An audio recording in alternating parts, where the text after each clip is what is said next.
You're confined till you beg forgiveness from your stepmom. My father roared for the whole family.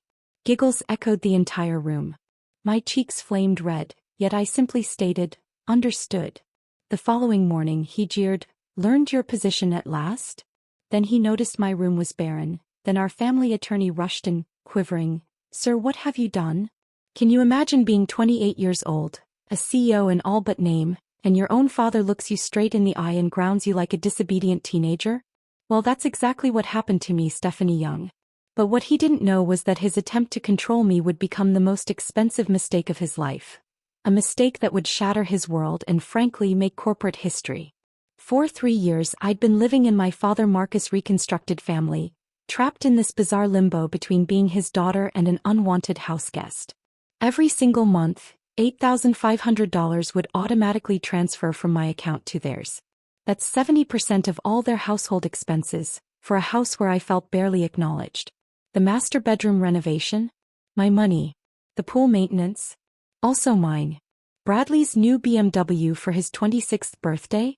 Yep, you guessed it, my money too.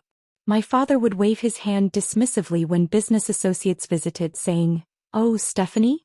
She just handles some IT tasks for the company."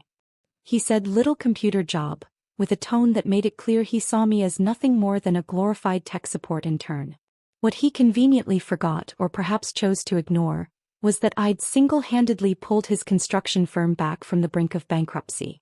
I'd modernized their entire digital infrastructure from the ground up. That $2 million government contract they landed last year? I wrote every technical specification. I stayed up for 72 hours straight, fueled by coffee and sheer stubbornness, just to meet that deadline. But at the celebration dinner, Marcus raised his champagne glass not to me, but to Bradley, praising his vision and leadership. And then there was Veronica, my stepmother. She had perfected the art of erasure.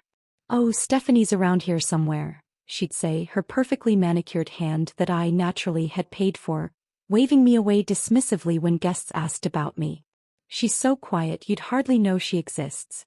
Unlike Bradley, who's such a natural leader. What they didn't know, couldn't even begin to imagine, was that I made more money than I let on. My official salary from his IT support was modest, sure. But the consulting work I did on weekends, those side projects, they thought were just me playing with computers. Those had built something significant. Something powerful. Every morning I'd leave for what they assumed was my little tech job, a phrase practically dripping with condescension.